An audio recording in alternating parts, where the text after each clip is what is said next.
Hello everybody, I'm John. I'm back again with another product spotlight. Today we have an O-scale model from Atlas.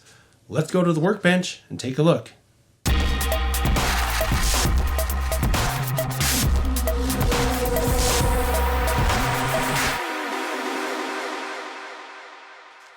Alright, so here's what we're looking at today. This is an O-scale 2-rail 42-foot coil steel car. On Atlas's website, I found 7 different varieties of this car in the 2-rail version, which is what this is. So we're going to be talking about 2-rail. They also make these in 3-rail versions, but since we have a 2-rail version on the desk here, that's what we're going to be talking about today. The undecorated 2-rail version of this car goes for $81.95. The decorated versions go for $91.95, and then they have some that don't have the cover on, so they're open coil cars, and those go for $81.95. Your best bet is to check Atlas's website to find out if they have what you're looking for. And while we have it here, I might as well point out that it comes with some coils, 4 altogether, 2 big and 2 small, and then there's a parts bag that has some separators, and there's also some air hoses there. So let's take a closer look at the model itself. So as is normal for what we usually do on product spotlights, I've examined the paint and the markings on this car and found them to be perfect. It's O-scale, so everything's a lot bigger than what we normally look at. Usually we're looking at HO scale models. And one particular thing of interest, I thought, is that these walkways along the sides are see-through, and the ends also are see-through. I'll try to point that out a little bit better later on when we're looking at it from a different angle, but I just thought that looked really good. They look like etched metal, but I can't really tell. It might be plastic, but it's done in such a way that it looks very realistic. And then something else that I found pretty cool about this particular model is that it's patched out here. You can see this whole sort of rough area. When I first opened this up, I was like, oh, it looks like someone messed up the paint. But no, that's a patch, and you can see it's patched for DLRX.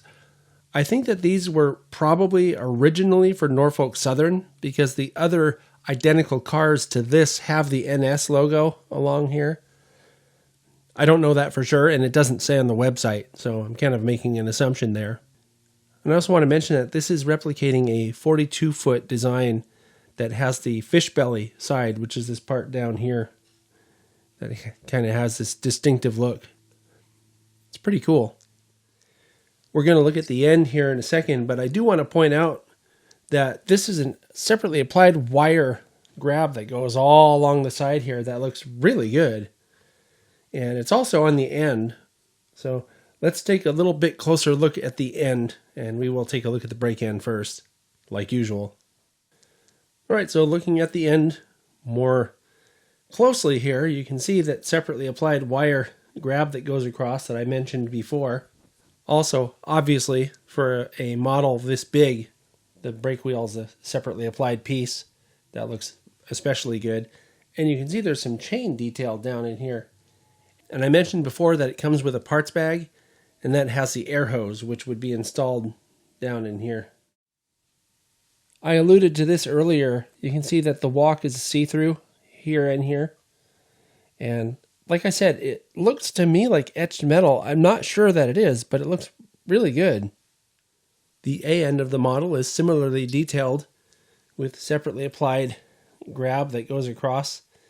And one other thing I do want to mention that I thought was pretty good is that the grabs on all the sides of the cars, especially these wire grabs that go all the way across, like on the side here and on the end here, they're all very, very straight.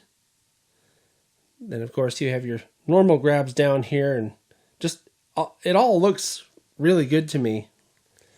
You have to be really careful because you could break something, but I eventually was able to get the lid off, and you can see that the floor is actually contoured in here, and it is detailed. And then the idea, of course, is that the steel coils would fit in like this. There's nothing particularly fancy about these steel coils, but, if you wanted to display it sort of, open for some reason, and then the little spacers that came with the parts bag would fit in here and hold them in place so that they wouldn't shift this way.